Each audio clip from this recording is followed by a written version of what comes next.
It's kind of this time of night, really. Thank you very much. Good evening and welcome to a packed house on almost the climax of the book festival.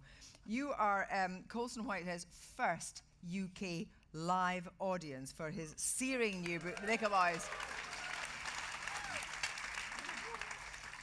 It's been described as a novel of compressed fury and commanding triumph.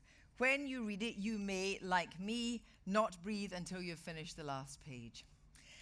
Colson was born and raised in New York, and after Harvard started writing for the Village Voice while preparing his first novel. Now he is one of America's most important novelists and essayists. His last book, the kind of quasi-magic realist slavery era, The Underground Railroad, is now being made into a TV series. It won the National Book Award in 2016, the Pulitzer, and was in Barack Obama's beach bag, as well as on Oprah Winfrey's book club. The Nickel Boys is centered on the life of a bright, bookish boy, Elwood Curtis, raised by his grandmother Harriet, and his experience of a horrific reform school in the South, of which there were many. As Colson says, there were hundreds of Nickel academies. It's based on the Dozier School, also called the Florida School for Boys, which was unbelievably only closed down in 2011, at which time evidence was clear of more than 60 bodies and graves, and probably up to 100 in unmarked graves as well. In the fictional Nickel Academy, all the violent, sadistic offenders were on the staff. One weapon of choice in this pain factory was nicknamed Black Beauty, a 3-foot leather strap with embedded sheet metal. Colson, so lovely to have you here. Thanks for having This me. is your first UK gig, which is great, and then you're just going to be skipping down to London and Manchester, then home. This is the main event. I think so. I sense it. Where did you begin with this story? I wonder how much you knew before you started. Yeah, I mean, the story of the Dozier School was big in northern Florida, where it actually took place. And in 2014, they were excavating the site. The school had just closed down. They wanted to sell the property, and they found a lot of unmarked graves, a couple dozen. And so it sort of blipped into the national media. I was goofing off on Twitter and came across it. And it was the summer of 2014. It was a very rough summer in America. In Ferguson, Missouri, Michael Brown had been killed, a young black man by a white policeman. Eric Garner in New York had been killed by another white policeman. And it seemed that no one is ever held accountable. People are being killed, people are being abused, and people grow up to be 70 or 80, never being held accountable for their crimes. And so I'm not sure if the story of Dozier would have stuck with me if it had been like 3 months before or a year later, but it seemed in the same way, if there's one incident of police brutality that we capture on cell phones, because we have the technology now, there's one Dozier and dozens and possibly hundreds of places where there's a culture of impunity and abusers get away with their abuse and the innocents suffer. And the innocents absolutely do suffer, and in fact, you kind of, I mean, the violence is horrific. You kind of rein it in as well. But what struck me reading the book, especially because Dozier had only been closed in 2011, is there are many, many people who worked in these awful places who are still alive, who are, living their lives with impunity. No, there was one famous superintendent there. His name is Tidswell, and he retired.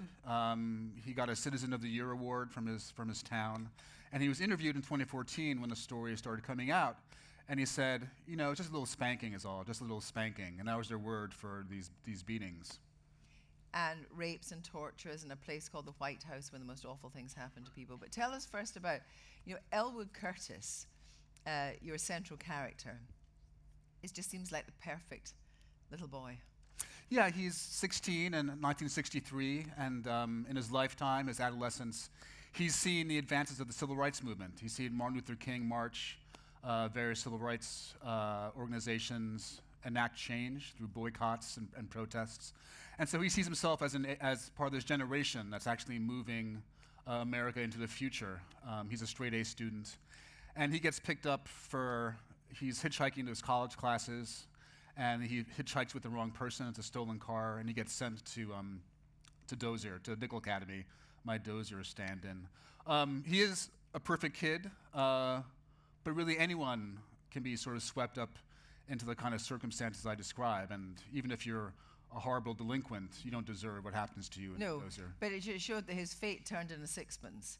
And you were feeling the dread. As soon as that happened, you were feeling, and this is quite, well, not early on, but relatively early on, but you feel the dread that carries you into the next part of the book. He's very hopeful and a very sort of beautiful soul. So he's hopeful, he's idealistic, and he does something to come to the aid of somebody, unlike his kind of survivalist friend Turner, who's much more realistic, much more streetwise. And in a way, you might say, because he didn't know the system, he was the architect of his own horrible misfortune in terms of the treatment he had in there. He has the unfortunate quality of believing that things get better, that justice is served, and if you do the right thing, the world will treat you right. And of course, once he gets to the Nicholl Academy, that belief is definitely tested. Would you like to read us something Surely. from the book? On your new tech. Yeah, I don't have a lot of upper body strength, so I like to read from my iPad. So I think it's self-explanatory. The boys rooted for Griff, even though he was a miserable bully who jimmied and pried at their weaknesses and made up weaknesses if he couldn't find any, such as calling you a knock-kneed piece of shit, even if your knees had never knocked your whole life. He tripped them and laughed at the ensuing pratfalls and slapped them around when he could get away with it. He punked them out, dragging them into dark rooms. He smelled like a horse and made fun of their mothers, which was pretty low given the general motherlessness of the student population. Griff stole the desserts on multiple occasions, swiped from trays with a grin. And even if the desserts in question were no great shakes, it was the principle. The boys rooted for Griff because he was going to represent the colored half of Nicholl at the annual boxing match. And no matter what he did the rest of the year, the day of the fight, he would be all of them in one black body, and he was going to knock that white boy out. If Griff spat teeth before that happened, swell. The Nicholl Academy was a reform school for boys, juvenile offenders, wards of the state, orphans, runaways who lit out to get away from mothers who entertained men for money, or to escape rummy fathers who came into their rooms in the middle of the night. Some of them had stolen money, cussed at teachers, or damaged public property. They told stories about bloody pool hall fights or uncles who sold moonshine. A bunch of them were sent there for offenses they never heard of: malingering, mopery, incorrigibility. Words the boys didn't understand either, but what was the point when their meaning was enough? Nicholl. The combat served as a kind of mollifying spell to tide them through the daily humiliations. The colored boys had held the boxing title for 15 years, since 1949. Old hands on staff remembered the last white champion and still talked him up. Other things from the old days they discussed less often. Terry Doc Burns had been an anvil-handed good old boys from a musty corner of Sewanee County who'd been sent to Nicholl for strangling a neighbor's chickens. 21 chickens to be exact, because they were, quote, out to get him, unquote. Pain rolled off him like rain from a slate roof. After Doc Burns had returned to the free world, the white boys who advanced to the final fight were pikers, so wobbly that over the years, tall tales about the former champion had grown more and more extravagant. Nature had gifted Doc Burns with unnaturally long reach. His legendary combo had swatted down every comer and rattled windows. In fact, Doc Burns had been beaten and ill-treated by so many in his life, family and strangers alike, that by the time he arrived at Nicholl, all punishments were gentle breezes. Thank you very much indeed.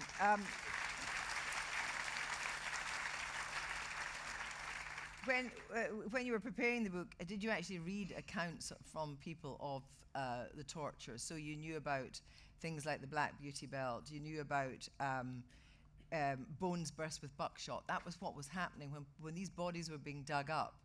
The extent of what had been done to them was still clear for people to see. Yeah, some of them died from malnutrition or influenza, and then they found, skulls with blunt trauma evidence.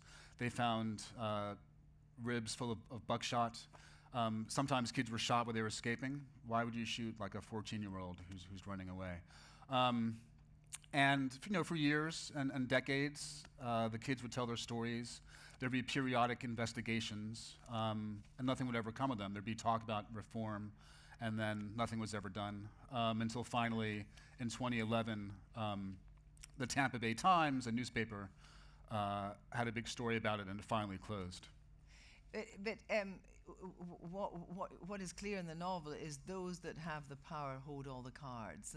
As you say, people can make inquiries, people could complain, but there was a sense that nobody was ever going to help. Elwood he writes out to his former teacher, Mr. Hill, who's this kind of beacon, and nothing ever happens. Yeah, I mean, even if you're not perpetuating the abuse, you're head of the Department of Child Welfare. What's in it for you to punish these superintendents?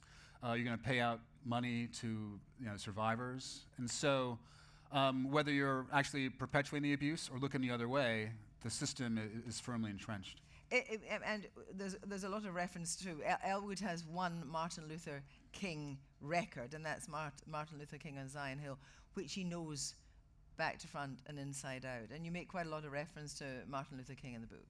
Yeah, you're asking about research, and I got some of the kids' stories from newspaper accounts or memoirs, and then I decided to have Elwood be 16 and be this optimistic person. So of course he's attracted to Martin Luther King Jr. And right now you can go to YouTube and find that record. But in 1963, there's no on demand, and all he has is like this phonograph, this scratchy phonograph of Martin Luther King speaking, and he plays it over and over. He's not allowed to listen to Motown because his grandma's really strict, and so each day he's in communication with King. Were you aware of that record growing up? Did you know that record existed? Not specifically, the general 45, 33. The general, his big speeches, and it'd been decades since I actually went to his words. So one of the great things about writing the book is hearing King's voice for myself and being energized in the same way that Elwood is. I do think of Elwood as a sort of peculiar, unique creature. But then hearing Dr. King and doing more research to round out the book, you see that there actually was this generation who would leave the house knowing that at the end of the march there were white guys with pickaxes and fire hoses waiting to beat them up, and they would pick themselves up and do it again. And so it was really wonderful to come back to his words decades later. And where's the capacity to suffer? The review in the New Statesman said that Elwood realizes the hard way that rules have no meaning in a world of pure power. But also in the South, there's still reminders of slavery all around, in the language and the things that people address, different estates, different villages, different towns, that actually it's very present and yet it's hidden.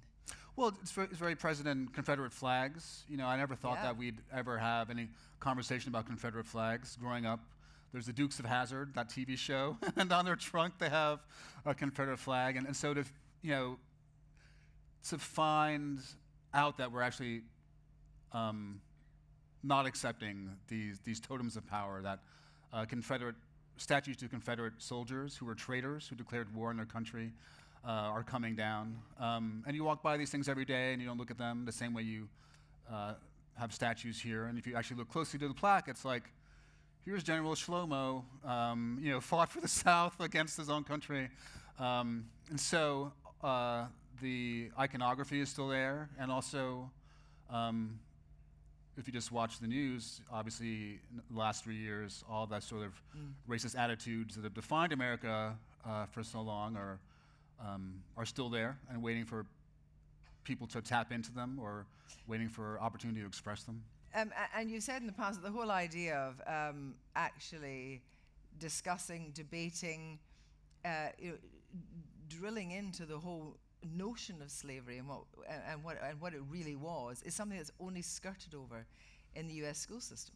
Yeah, I mean, we get 10 minutes on slavery and 40 minutes on Abraham Lincoln in terms of Jim Crow and segregation. We get 10 minutes on that and 40 minutes on Martin Luther King.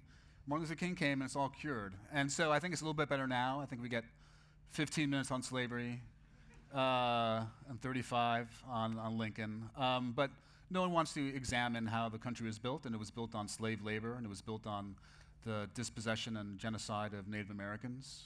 What's the profit for anyone in power to examine that or address that? Yeah, but let's just be clear about this. You know, lots of things in the United Kingdom were also built on slavery, and we are really drilling down into that and working out just exactly what should be done about that. And actually, the UK hasn't really got to that final place, to be honest. No.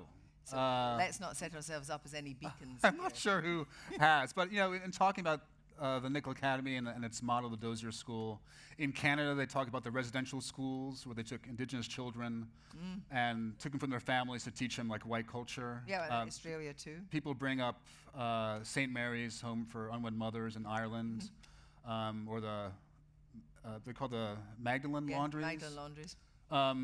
And so, you know, that capacity for evil, that opportunity exists everywhere, and terrible people take advantage of it. But it's interesting because what I think you're also saying is that actually the capacity is obviously in us all, I suppose you might say, but it's just like power unchecked, power unfettered, kind of almost, it's almost like you get a password for it, you get a pass to do it. And every single one, as I said, of the staff, either because they were acquiescing themselves in other people's violence or they were perpetrators of violence, were all culpable. Just the way things are, and you know, I think that's what they say. This is how we do it. And they don't examine their role in it, whether they're directly responsible or aiding it by looking the other way. So, and because Nickel Boys is just out, and many of you won't have read it, I don't want to do any spoilers here, but in terms of the structure of the book, you know, there are a few big surprises. And had you always imagined that would be the case, or it was only when you came to think about the thread of what actually happened to Elwood that it became clear? You know, some people have different philosophies about writing. I'm definitely a plotter. I have to know the ending before I start, and so before I start writing, I know the beginning and the end, and the middle can be fuzzy. But when I set out on a journey, am I going to Las Vegas or am I going to Toronto? It helps to know the destination. And so I had the ending all plotted, and definitely for the last couple of books, I've had like the last image or sentence, and I've been writing towards it, you know, from when I start the book. But this book coming out last month, and I wonder what the response of kids, not necessarily African American kids, but all kids has been to this book, and if it's had a kind of visceral impact on some kids. I haven't talked to any kids about it. You know, I've talked to some of the I didn't talk to any survivors when I was writing it because I wanted to have my own two boys, Elwood and Turner. But since it's been out, I've talked to people who were there in the 50s and 60s, and I'm glad that they like it, or at least they're being polite. Both white survivors and black survivors, and we mentioned. You mentioned Black Betty, the leather strap, and the White House. The White House was a white utility shed on the Dozier campus, and the kids nicknamed it the ice cream factory because you came out with bruises of every color. So I gave a talk last week, and there was an older man, and he said, I wasn't at Dozier, I was at a school in North Carolina. How'd you know about the ice cream factory? And so it wasn't just... No. That slang sort of had erupted independently somewhere else, and in the same type of reform school. But in the same way that online presence can actually inflame and infuse and encourage people like the alt-right, is interesting because survivor clubs, you might call them, only exist because of online. Actually, it just occurred to me that people in really all over North America actually share that pain. Well, I think the same way you Google your 8th grade enemy, like, I hope they've had some horrible tragedy. Obviously, it occurs to you to... And had your 8th grade enemy had already... He's not doing as well as, he thought he would. Yeah, let's say that. But yes, 2 a.m., you Google the old school, you Google the name of Tidswell, the old superintendent. Yeah. Did he ever get his comeuppance? Did he? He didn't. And then you have this ability to have networks that encourage each other, and at the Dozier School they have an annual reunion, and I admire that they can go back to that place that that set their lives off course and have some sort of reckoning with it. It's interesting because Damien Barr's book, You'll Be Safe Here, is also about young kids sent to some awful Afrikaans place in South Africa where they're maltreated to the extent that some actually die. And that whole innocence, I know it's not a children's book, but that whole innocence of children, and I think about that Elwood was much more innocent than any of the other boys in there because he went in as an idealist. You think that actually, generationally, we're not doing too well with kids because we're just perpetrating in many ways, in refugee camps in Syria and wherever, the same things happen to kids that have no power. Camps on our southern border, and there are 5-year-olds, 8-year-olds who are being separated from their parents, and even if they close the camps down next week, this experience will form them. They've been deformed by this time at this camp, and it'll affect, for decades they'll be reckoning with it, and that's the sort of legacy of trauma and what it does to us. It ripples throughout time, and it'll be their kids will be affected when they witness some of their parents' reaction to what happened to them as a kid, and so. I mean, it also says the victors get to write the stories, and Toni Morrison, the late Toni Morrison, who was remembered here last night, who I had the wonderful fortune of interviewing a few times. She said, someone had said to her, why are you always writing stories with black characters? And she's, it seems the most preposterous question, which obviously in her inimitable style she batted off. But it is this idea that it's still sort of the other, that these are stories that the whole nation needs to know about.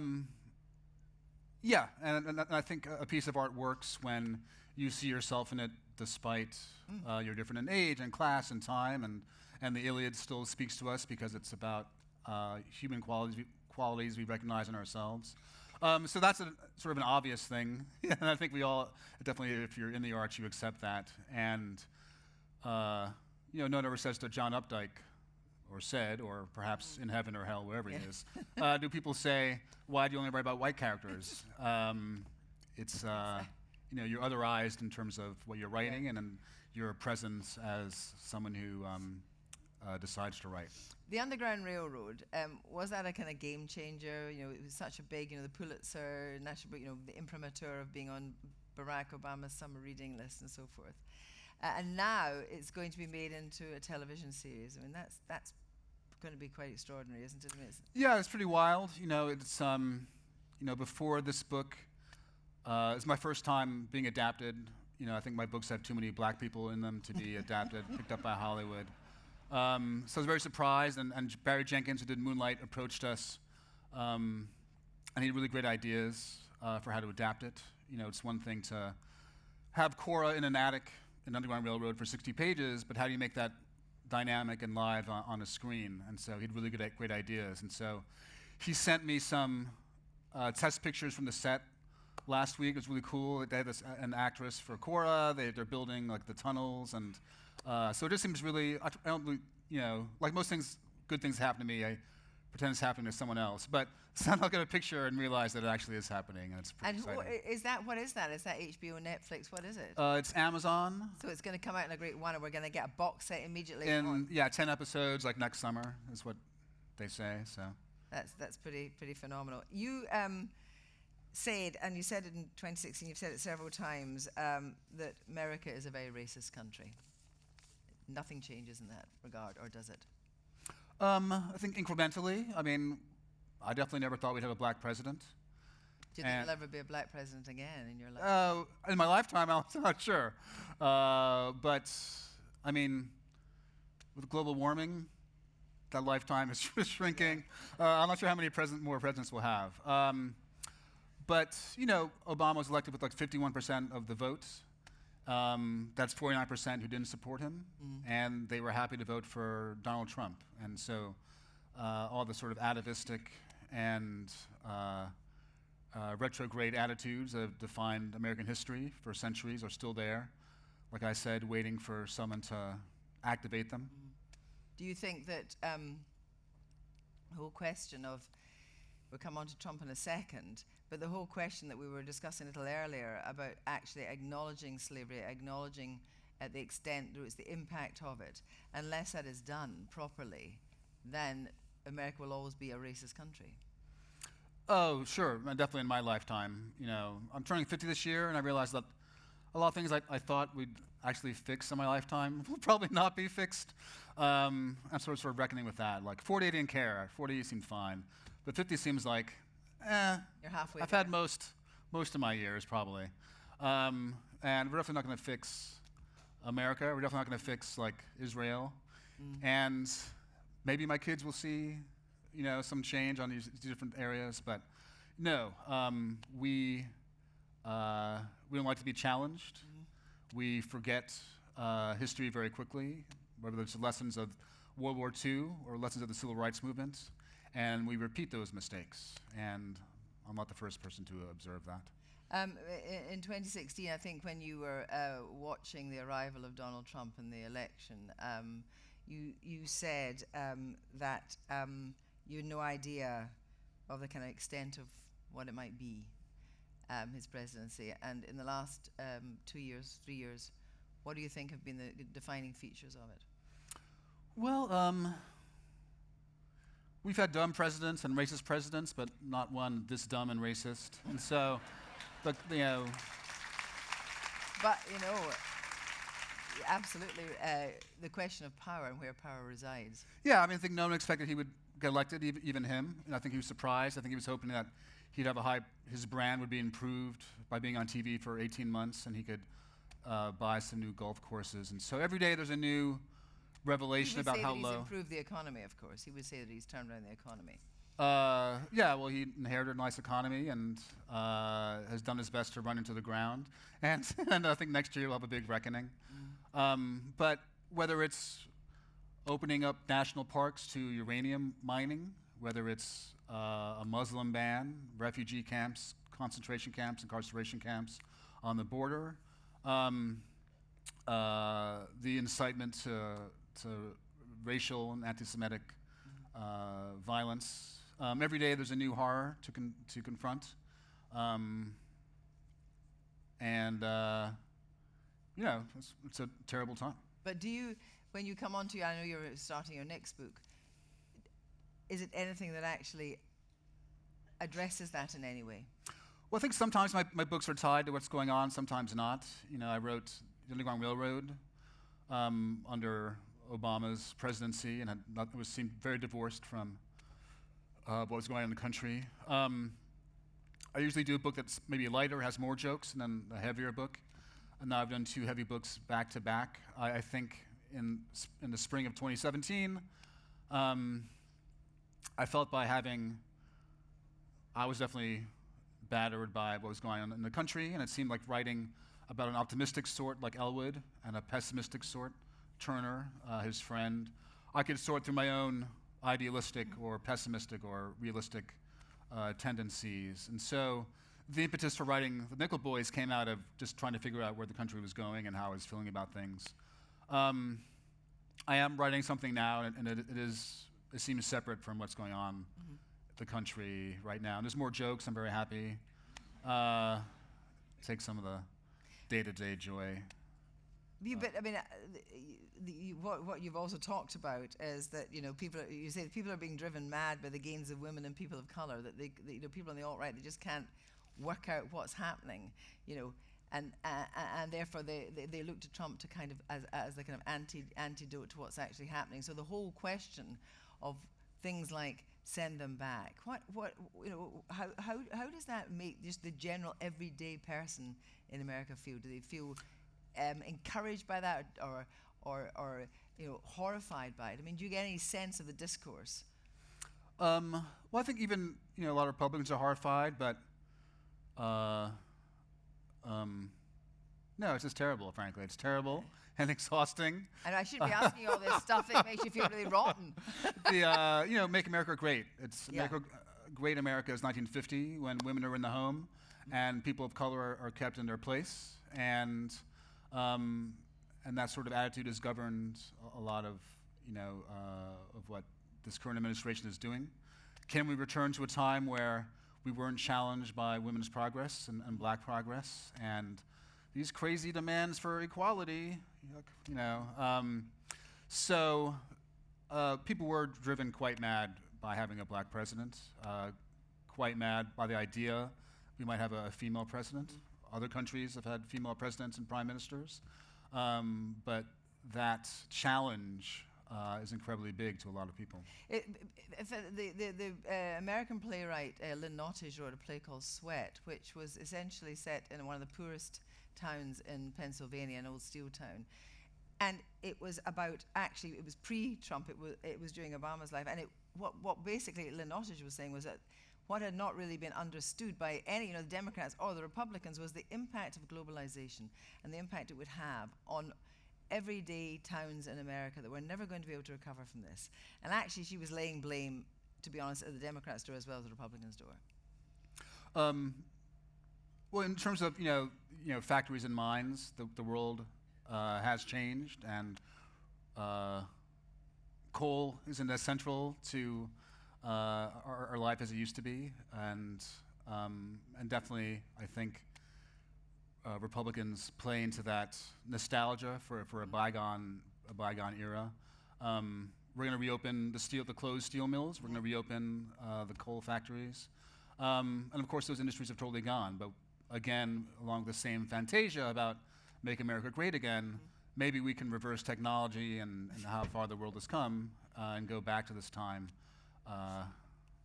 That's dead. Do you make your, if you're thinking about, as you say, what your writing does at any particular times, reflect how you're feeling, or reflect, how dark things are, and you might want an antidote to that, so you can write another novel that maybe has a few more jokes, maybe as a kind of salve, and so forth. But do you think that your role is as a writer? You would never see yourself as, you presumably think on a daily basis you're an activist. But I wonder if you see it a political life. Well, I mean, I think sometimes my books have a political bent, or on institutional racism, slavery, capitalism, and then sometimes they don't. So my book about the World Series of Poker is about a depressed middle-aged guy who goes to the World Series of Poker. Just my life. And you can't say there's a real structural critique of our systems in it. Are you a good poker player? Are you a good poker player? I'm a good home player. I have a good poker face because I'm half dead inside, and usually people see this face and think there's a lot more going on than there is. But like everybody, sometimes I like to read a thriller. Sometimes I like to read Noam Chomsky. Actually, really? I haven't read him in a long time, but I was thinking about him today. I remember Jeanette Winterson said that she reads Proust's La Thème de Short, Remembers of Things Past every single summer. And I'm, Jeanette, you can't possibly read it every single summer. Yes. You never even get into winter. Exactly. But I like writing about the city. I like writing about pop culture. I like writing about American history. And if you write about American history, that tips into politics. So I don't think I have a role except to not write crappy books. And sometimes they're more serious, sometimes they're less serious. But if people pick them up and it's not a waste of their time, and if I feel like I've done the best I can do, that's like a good book for me. Often people want to know how an author actually gets about it, and some authors have shut themselves away without complete sensory deprivation. Are you quite casual with these things? Can you kind of pick up a pen anywhere or pick up your tablet anywhere? Well, preferably, I have 9 months free. I'm not teaching, and I can just write every day, or a couple days a week. But I grew up in New York, and it's very loud. There's always a siren going by, or an ambulance, someone being choked to death upstairs, and there's screams haunting the night. So I'm used to writing with a lot of noise, and so I play loud music. I have a 3,000 song playlist that goes from Daft Punk to Sonic Youth to Edith Piaf, and I can have a dance break if I want to. Do you film your dance breaks? No? I do not, and definitely. We'd like that. And I work at home. You can't start weeping uncontrollably in cafes, so I feel like if I work at home, I'll cut down on other people's discomfort in seeing that. And I don't write every day. That seems like a big imposition, frankly, on my time. But if I can do 8 pages a week, that adds up. 8 pages a week, that's good. You know, Monday, Tuesday, and then appreciate Thursday. you were still teaching quite a lot then. I'm not anymore, but No. in my, you know. So wait a minute, you're not teaching and you're doing 8 pages a week if you're lucky. That's pretty good. Yeah. Relaxed. You know, it adds 8 pages, it adds up, you know, like, that's like 400 a year. I mean, you can't, Thanksgiving, you got to see your family, or whatever. Somebody's birthday, you got to take a day off. But, you know, if you write 4 pages a week, that's like a book every 2 years. If I can see the ending, whether it's a novel or children's birthday party, I feel I can handle it. And so, you know, 8 pages a week for a year is like a book for me. So that sounds pretty good. Because that's no revisions then. No, you know, some days you don't feel like we're writing, so revising. I'm always going forward and back and forward and back. And if I get to page 100 and I'm like, the butler did it, I'll go back to page 1 and like have the butler like, you know, twirl his mustache or something. So I'm always going forward and back and forward and back. Right. But as you said, you know the trajectory. You know whether you're going to be in Texas or Ohio. You know which direction you're actually going in. Well, but I also think, you know, you should do what's good for you. Some people are like, I sit down and the muse comes in. I'm in New York. The muse is trapped on the subway. There's like a sick passenger. So I have to rely on like my outline. Right, look, we've got time for some questions, so let's put the lights up a bit. There's a hand up there immediately. If you keep your hand up so we can get a microphone to you. And there's a hand up here as well. Hand up there, hand up the back. Right, let's take the lady here. Hand up, please. Hi, my name is Cynthia Holden, and I'm from Florida. I tried to get in to see you in London, and they wouldn't let me. And so I get to see you here, and I want to tell you something about Mariana. And we didn't know until you wrote this book, at least from my perspective, that there was anything wrong, and that's... Just pop the microphone a wee bit. I'm like so loud. We didn't know that there was anything wrong. It was normal. It was just, it's some place that bad people went when they were naughty, the black boys, and it was a normal part of our lives. And until you came and did this, we were like, oh, that's not normal. And that's what happens. You think it's normal. And so now I'm a writer as well. And when I write, I get obsessed, I get possessed, to write. And I know what it feels like. But I just want to say thank you for enlightening us and showing us that that's not normal. No, thank you for reading it. I mean, I think Florida had the highest lynching rate in America, for a long time, and so it was normal to assume that if you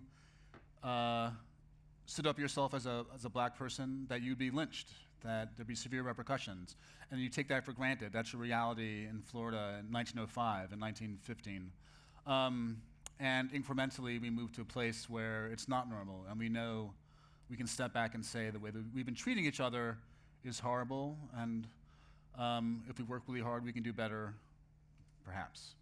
I was going to ask you just a follow-up question on that, is that after you read Colson's book, did conversation start with family and friends? Did it actually have an impact in that way about what was being discussed? Unfortunately, they didn't read it. But we did, my uncle, my aunt's brother, I think he was there, and he's, right. Not well mentally. Right. And so there are still a lot of people who think it's normal, I know, but they have to. It's like people who don't want to, they want to admit that anything's wrong, because if they do, then they somehow become guilty. Yeah. So it's not, oh, well, that's just the way it was. Yeah. That's the attitude. For some of us, it's like, but for others, it's like, oh, well, that's life. That's the way it was. Yeah. So it hasn't. Thank you very much indeed. Gentleman over here, thank you. Thanks. I wanted to ask you about the combination of beautiful prose and the depiction of barbaric behaviour, because reading Nickel Boys and Underground Railroad, both books in about 4 or 5 days, I had a couple of schizophrenic moments of really enjoying your beautiful turn of phrase in a sentence, although it depicted dreadful suffering. And I wonder if there's anything at the production end that feels the same when you're writing. Yeah, I mean, definitely. In terms of the Underground Railroad, I did my sort of emotional heavy lifting before I started writing. You know, I'm gonna make a literal train out of this fantastic, this metaphor of the Underground Railroad.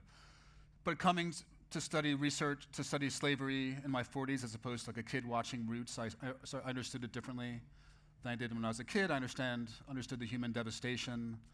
I had the existential problem of realizing that it's an accident that I'm here, that this or that ancestor wasn't killed on the Middle Passage or on the plantation, and they somehow survived to have a kid who somehow survived to have a kid. So when I was writing about the violence in Underground Railroad, it seemed very separate because I did all that emotional stuff before I knew what I was in for. This is the first book where the last, third, I felt really bad writing it. I knew what the ending was, and I was writing toward it, and the more I got closer to it, the more sort of depressed I got, and the less I was able to keep it compartmentalized. I had meant to go to Mariana to see the school for research. There's a lot of online archives of photographs I knew what it looked like, and I felt I had it, but you want to go in person just to get that final feel the temperature on your skin. And I kept putting it off, and I realized that I got depressed and really angry thinking about setting foot there. And I knew that if I ever went, it would be with like a stick of dynamite and a bulldozer.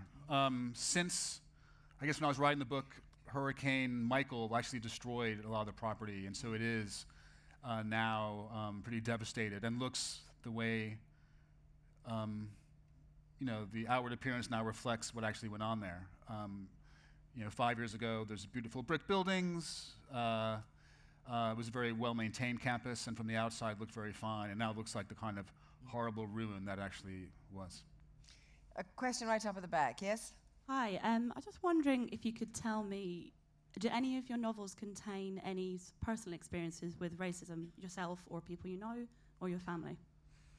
Well, it's hard to get through a week without some minor or major racist thing happening to you. Again, my poker book doesn't deal that much with racism. My book about growing up in the 80s, Sag Harbor does. Sometimes I'm in my book, sometimes not. But in the same way that if you have 9 books and you're a woman, probably some element of sexism or misogyny will be reflected, because that's I assume, most women's experience. And so you reflect the world, you filter the world through the lens of race, gender, class, and all those experiences that make you are in your writing to different degrees in different books, and sometimes they're a lot, and sometimes not at all. Thank you. Question here, and then up there. One thing that horrifies me about America, and I have been there, I've studied there. Oh, can you raise your hand? I can't. There, just here. Yeah, Okay, go closer. Howdy. it's one thing that horrifies me is its gun laws. Is there any chance of reforming the gun laws so that you can't buy a gun over the counter? Is there any chance the NRA, the lobbying organization that makes sure that anybody who wants an assault weapon can get one, is having a lot of trouble now through corruption and things like that. But they've paid off a lot of politicians. I think the recent surveys say like 80 or 9% of the population in America favors stricter restrictions, whether it's background checks or assault weapons. So it's a really small number of people who are fighting hard so that every nut job, racist, crazy can have a gun. Money talks, and it'll be a while before we have any meaningful gun legislation, is what my impression. And it's a horrible, thing to live with. To know that any moment, any gathering, any normal convocation of people, whether it's in a church or a movie theater, can erupt into one person's sick fantasy of getting back at the world. I'm not here to make anybody feel good, obviously. Usually I say that at the start of a social engagement, but... Yes. Another question from up the back, yes? Hello. I was interested in the Tampa Bay Times and the exposure in 2011 that you described. And again, sorry, Up there, a second. Can you raise your hand till we see what you're speaking Okay, from? good, thank you. I was interested in the Tampa Bay Times and the exposure that you said that they did in 2011 of this school. That's what you were saying? Yes. Yeah, well, I mean, that's a Florida newspaper. I was just wondering what possessed them to do this exposure at that time, and how, in a more general way, news, enters into your writing. Well, in terms, for me, I get ideas from newspaper reports, or I'm walking down the street, have a weird, thing I'm musing about. But I came to this, and a lot of my early research was enabled by newspaper reports. And so it was covered, periodically throughout the decades by local Florida newspapers. And like I said, rarely made it to the national media, which is how I found out about it. But there's a reporter named Ben Montgomery who was covering various reports of abuse in 2010, 2011. And it just got, it became too well known. It was, it's on the internet, it's on newspapers, it's on TV, TV spots, TV news reports. And so I got the sense from talking to him or hearing him talk that finally they couldn't really, it was untenable to keep it open. So did the state take responsibility? Not until like 2 or 3 years ago when they finally apologized to the students. But nobody was prosecuted, were they? Oh, no. Even when there's evidence of murder, you have a 50-year-old body, evidence of a cranial fracture. Who did it? You can't really CSI that. And so, so they closed it, but of course nobody was held responsible. And for me, the newspaper coverage, the final report of the anthropologist who dug up the site and figured out how all the kids died, whether it was influenza or something more sinister. All that sort of first-hand reportage is very important for me in writing the book. Question over here. Can you put your hand up just so that Colson sees where you are? Great. Thank you. First of all, thank you very much for your books. They've been really inspiring. I'm hesitating to ask this question, but I think I'm just going to ask it. It's about the relationship. You talk a bit about, you write a book with jokes, and then you write a serious book. And I'm curious if you've ever thought about the relationship between kind of jokes and violence. I know in the Nickel Boys, you have a line about laughter and how that's kind of a coping mechanism. And so I was just wondering what other thoughts you had on that, both in relation to your writing as well as present-day America. Sure. I mean, the boys have it pretty bad in Nickel Academy, but one of the ways they cope is to having weird jokes with each other, and I think that sort of gallows humor is common among people who are trapped in terrible circumstances. For me, tragedy and beauty are part of existence, and over the course of a day or an hour, I think we veer from remembering something that horrible happened to us 20 years ago to seeing something that's beautiful and then stirring and then going back. And I think over the course of a day, we have confront both sides of existence. As a kid, my family got cable really quickly. If we had cable TV, we didn't have to talk to each other. And so I was like 8 or 9, and we'd watch movies together, and we'd watch Richard Pryor and George Carlin. And both those two comedians coming out of the counterculture, they'll pull back for some big statement about society and how things actually work, and then zoom in on some tiny human frailty that we recognize, and we're laughing, and then veer to something horrible. I burnt myself up freebasing, and here's me walking down the street, a match, and so recognizing that I think that both the horrible and the beautiful are part of our daily experiences. That's life, has been important to me, is important to my worldview. And I like the books where I can tell jokes.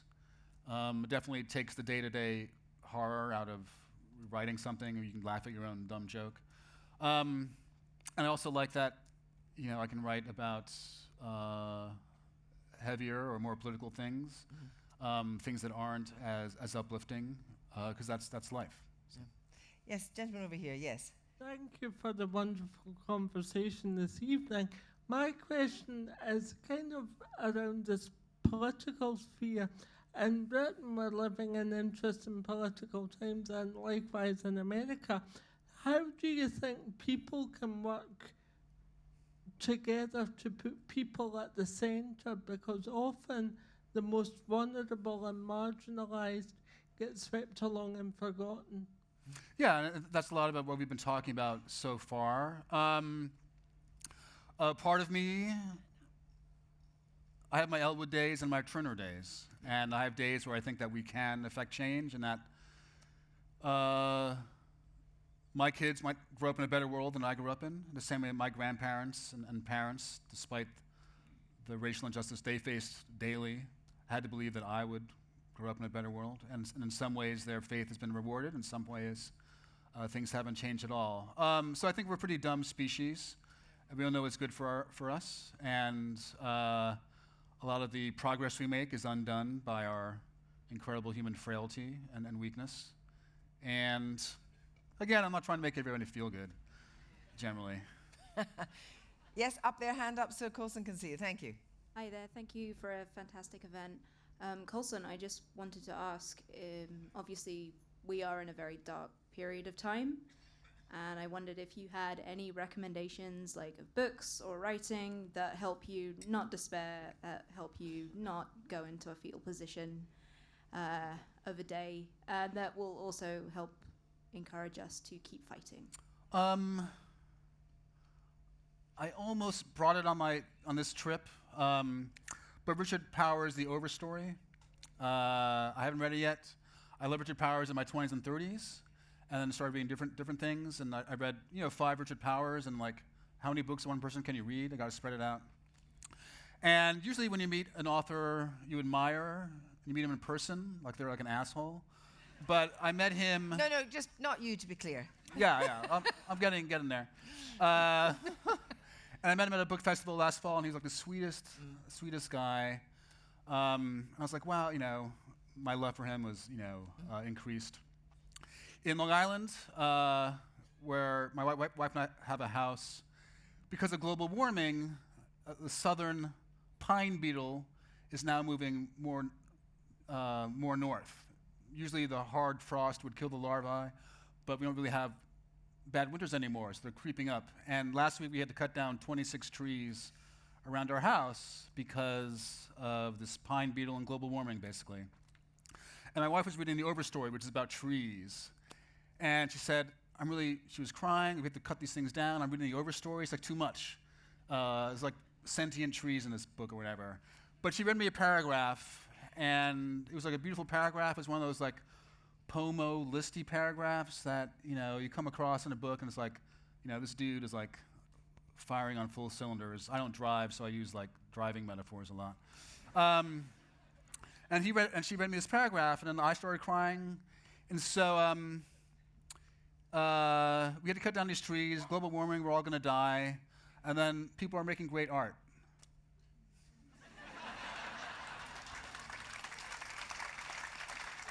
Yeah, you've got the microphone up at the back. Keep waving, not drowning. There. Yep. There. I'm interested in the alt-right, which has been quite effective in organising across national boundaries, despite not being into multinational or multilateral treaties or international treaties. And I just wonder if you have any thoughts about how those who oppose racism and fascism can organise more effectively across national boundaries. And does literature have a part in that at all? Yeah, I mean,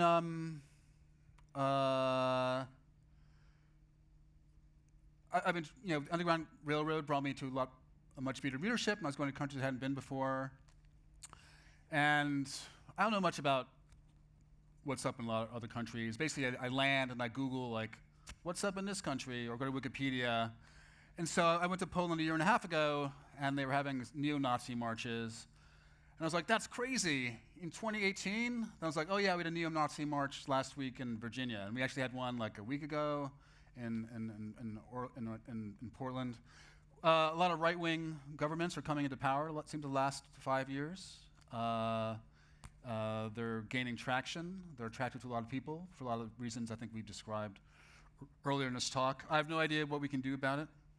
In terms of books, I think definitely, in terms of my two novels, Underground Railroad and Nickel Boys, the people who sort of who might extract a lesson from these two books are not going to read them.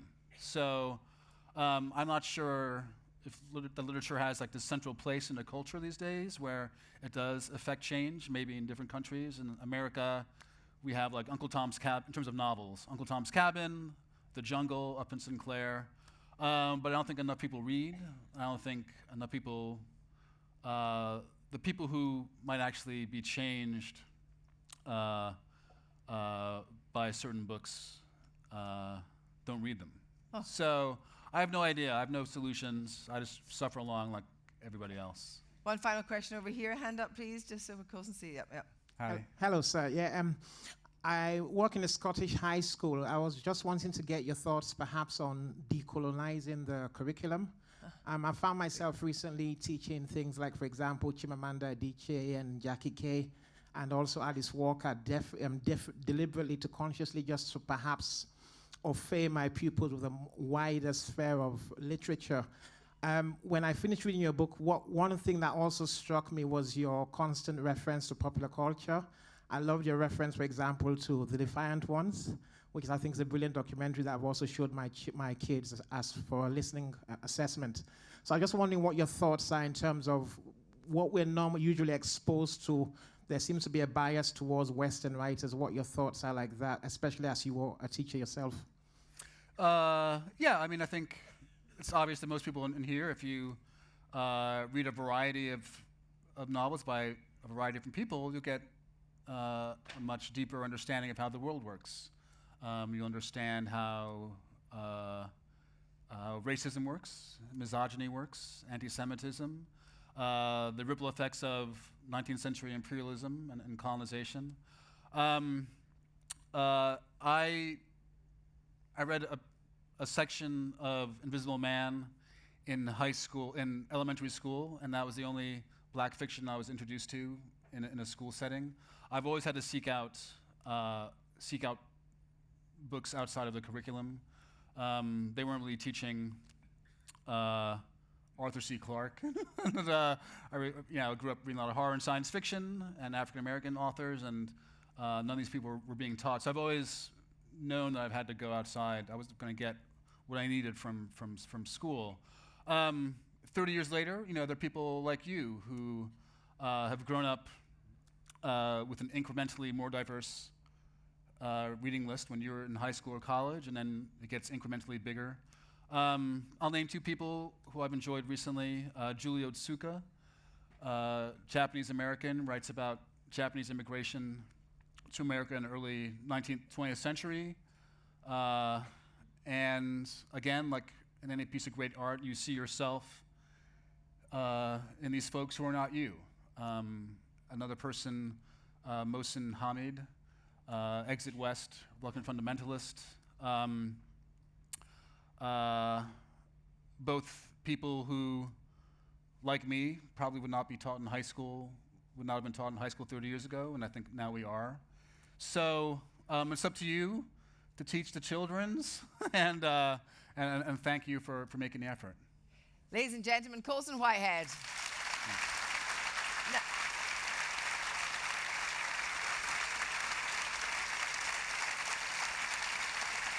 Fantastic. Now, we're going to let Colson get out to the signing tent, where you'll be for some time. So thank you very much indeed. Thank you so much. Thank you.